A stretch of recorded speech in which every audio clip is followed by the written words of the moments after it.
తెలంగాణ ముద్దుబిడ్డ, తెలంగాణ వైతాళికుడు, మరి సర్దార్ పాపన్న గౌడ్ ఒక జన్మదినం సందర్భంగా ఇవాళ వాళ్ళ విగ్రహానికి మరి గార్లాండ్ చేయడం జరిగింది.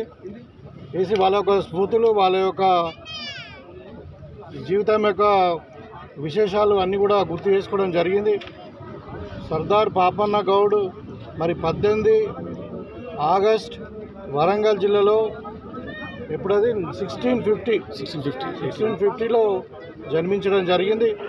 మరి ఆ టైంలోనే రాజులకు వ్యతిరేకంగా, ఫ్యూడలిజంకు వ్యతిరేకంగా, తురుష్కులకు వ్యతిరేకంగా మరి సామాజిక న్యాయం కొరకు, మరి సామాన్య దళిత పీడిత బహుజన ప్రజల కొరకు పోరాడినటువంటి వ్యక్తి. ఆయన యొక్క ఆశయాలు ఇవాళ కూడా మనకు ఆదర్శంగా నిలుస్తూ ఉన్నాయి. మరి కాంగ్రెస్ పార్టీ కూడా వాళ్ళ బర్త్డే సందర్భంగా ఇవాళ అఫీషియల్గా కూడా రాష్ట్ర వ్యాప్తంగా ప్రోగ్రాం చేసుకోవడం జరిగింది. ఇక్కడ నిజామాబాద్లో కూడా పాపన్న గౌడ్ గారి యొక్క ఎక్కడైతే మనకు నిజామాబాద్లో ఉందో అక్కడ గార్లాండ్ వేసి అఫీషియల్గా కలెక్టర్ గారు, మేము, మరి పెద్దలు సురేష్ రెడ్డి గారు అందరూ కూడా గార్లాండ్ వేసి వాళ్ళ గుర్తించుకోవడము, వాళ్ళ జన్మదినాన్ని జరుపుకోవడం జరిగింది. ఈ సందర్భంగా గౌడ సోదరులందరూ కూడా పాపన్న గౌడ్ గారి యొక్క జన్మదిన శుభాకాంక్షలు తెలియజేస్తూ, మరి ఇప్పుడు 374 సంవత్సరాలు అయింది. అయినా కానీ వాళ్ళ యొక్క జీవితము ఇవాళకి కూడా ఆదర్శము.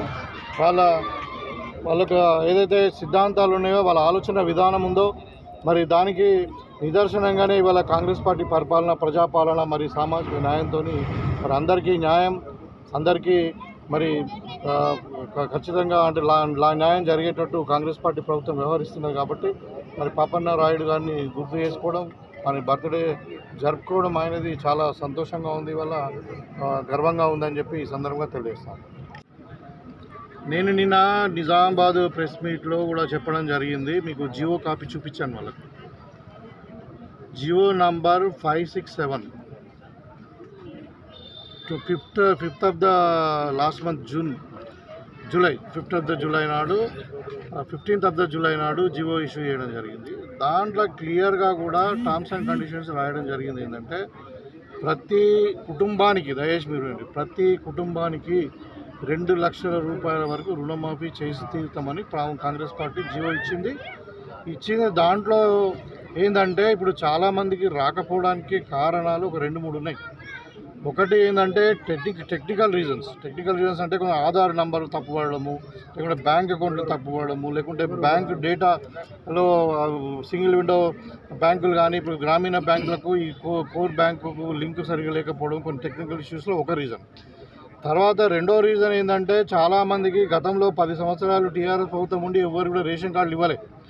ఇవాళ రేషన్ కార్డులు లేని వాళ్ళకు కూడా లోను ఆగింది.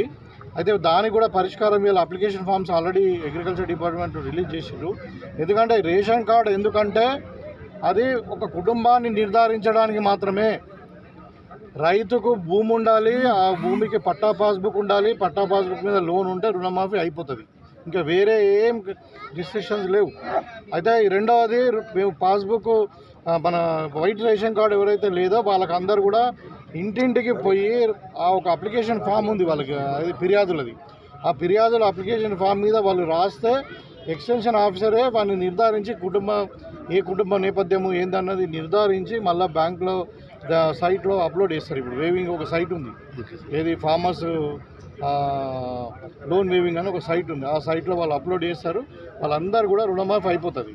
ఇంకొకటి ఏంటంటే ఇవాళ 2 లక్షల రూపాయలకు ఒక కుటుంబానికి, నేను చెప్పి దయచేసి వినండి మీరు, 2 లక్షల రూపాయలకు పైన ఉన్నటువంటి కుటుంబాలకు వాళ్ళు బ్యాలెన్స్ అమౌంట్ కట్టాలి. ఇక్కడ ఉద్దేశం ఏంటంటే ప్రభుత్వం ఎవరినో నష్టపరచాలని కాదు. ఇవాళ ఉద్దేశం ఏంటంటే పాత డ్యూస్ అన్ని కూడా రైతులు క్లియర్ చేస్తే వాళ్ళకు ఏంటంటే ఇవాళ లోన్ రీషెడ్యూల్ అయిపోతుంది, తక్కువ ఇంట్రెస్ట్లో లోన్ దొరుకుతుంది, బ్యాంకు వాళ్ళకు కూడా టోటల్గా రికవరీ అవుతుంది.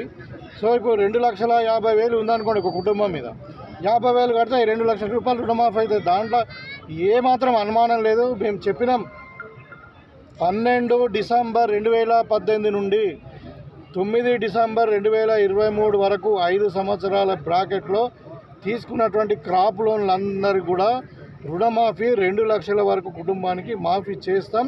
ఆల్రెడీ జియో ఇష్యూ చేసిన ఆ జియోలో కూడా నేను దయచేసి మేము చెప్తా ఉన్నా, ఈ ఫిర్యాదులను కూడా ఇవన్నీ ఏదైతే ఇప్పుడు టెక్నికల్ ఇష్యూస్ చెప్పాను ఒక 2-3, ఒకటి 2 లక్షల పైన ఉన్న రుణమాఫీ, రెండవది తెల్ల రేషన్ కార్డు లేకపోవడం వల్ల, మూడవది ఇంకా కొంచెం డేటా ఎంట్రీలో కానీ టెక్నికల్ ఇష్యూస్ల వల్ల. సో ఈ డేటా ఇవన్నీ కూడా ఇవాళ మా అగ్రికల్చర్ ఎక్స్టెన్షన్ ఆఫీసర్స్ ఇంటింటికి వెళ్ళి అప్లికేషన్ ఫామ్ తీసుకొని వాళ్ళ దగ్గర ఫిర్యాదులు తీసుకొని మళ్ళీ బ్యాంక్ సైట్లో అప్లోడ్ చేసిన తర్వాత వాళ్ళందరూ కూడా రుణమాఫీ అవుతుంది. దీనికి కూడా మేము జీవోలను ఇంక్లూడ్ చేయడం జరిగింది. ఒక నెల రోజులు దానికి గ్రేస్ పీరియడ్ అడగడం జరిగింది. సో కాబట్టి ఇవాళ రుణమాఫీ కాకపోవడం అన్న సమస్యనే లేదు. అది ప్రభుత్వం ఆల్రెడీ 31,000 కోట్ల రూపాయలు ఏదైతే కోర్ బ్యాంకింగ్లో డిపాజిట్ చేయడం జరిగింది. ఓన్లీ రైతులకు ట్రాన్స్ఫర్ కాలేదు. ఇంకో నెల రోజుల్లో ఈ ఫిర్యాదులన్నీ కూడా పరిష్కరించబడతాయి. తప్పకుండా అందరికీ రుణమాఫీ జరుగుతుంది. కాంగ్రెస్ మాట ఇచ్చిందంటే మాట చేసి, మా వాగ్దానం చేసిందంటే చేసి తీరుతుంది. ఇవాళ టీఆర్ఎస్ నాయకులు ఏదో మాట్లాడుతూ ఉన్నారు, 10 ఏళ్ళు ప్రజలను మోసం చేసి మరి ఈ రుణమాఫీ చేస్తామని చెప్పి చేయకుండా మరి మిత్తి కూడా చేయనట్టు 4 విడతలు చేస్తాం, 5 విడతలు చేస్తామని చెప్పి 10 ఏళ్ళు రైతులను మోసం చేసినట్టు ఈ టీఆర్ఎస్ నాయకులు ఇవాళ రోడ్డుకి ఏదో రైతులను రెచ్చగొట్టి ఇంకా ఏదో దాంట్లో లబ్ధి పొందాలనే ఆలోచనలో ఉన్నారు. కానీ అది దురుద్దేశం. అది ఇవాళ రైతులు హ్యాపీగా ఉన్నారు, పండుగలు జరుపుకుంటూ ఉన్నారు. ఇవాళ టీఆర్ఎస్కి ఏంటంటే ఉనికి కోల్పోతూ ఉన్నారు. రైతులు ఆనందంగా ఉండి మరి రుణమాఫీ చేస్తే మరి మా ఉనికి ఎక్కడ కోల్పోతుందో, కాంగ్రెస్కు మంచి పేరు వస్తుందని ఓర్వలేని తనంతోనే ఇదంతా చేస్తూ ఉన్నారు. కానీ రైతులు మీరు గమనించండి, మీరు దయచేసి వాళ్ళ ట్రాప్లో పడకండి. వాళ్ళు ఇంతకుముందు మోసం చేసారు, మళ్ళీ ఇంకేదో మిమ్మల్ని మడిపెట్టి మళ్ళీ రోడ్డు మీద తీసుకురావాలనే ప్రయత్నం చేస్తూ ఉన్నారు. అలా ట్రాప్లో పడకండి. మీరు ఏది ఉన్నా కానీ కన్సర్న్ బ్యాంకు కానీ ఎక్స్టెన్షన్ ఆఫీసర్ దగ్గరికి వెళ్ళండి. 100% మీ రుణమాఫీ జరుగుతుంది. ఇలా ప్రతిపక్షాలు ముఖ్యంగా టీఆర్ఎస్ వాళ్ళు సిగ్గు లేకుండా రోడ్డు మీద ధర్నాలు చేస్తున్నారు. 10 ఏళ్ళు ప్రజలను మోసం చేసి ఇవాళ రైతు బంధు పేరు మీద గుట్టబోళ్లకు లేకుంటే పెద్ద పెద్ద భూస్వాములకు ఇచ్చి 24,000 కోట్లు దుర్వినియోగం చేసినటువంటి టీఆర్ఎస్ వాళ్ళు రైతులను మోసం చేసి రుణమాఫీ చేయనటువంటి 10 ఏళ్ళు మళ్ళీ కాళేశ్వరం కడితే కాళేశ్వరం కూలిపోయింది 3 ఏళ్ళకే. ఇవాళ చేపల స్కాము, గొర్రెల స్కాము, ఫోన్ ట్యాపింగ్లు ఒకటి కాదు వీళ్ళు చేసే అన్యాయాలు. ఇవాళ మరి మొన్న సరిగా బుద్ధి చెప్పారు, అసెంబ్లీలో తీసి బుద్ధి చెప్తే కూడా ఇంకా బుద్ధి రాలే వాళ్ళకు.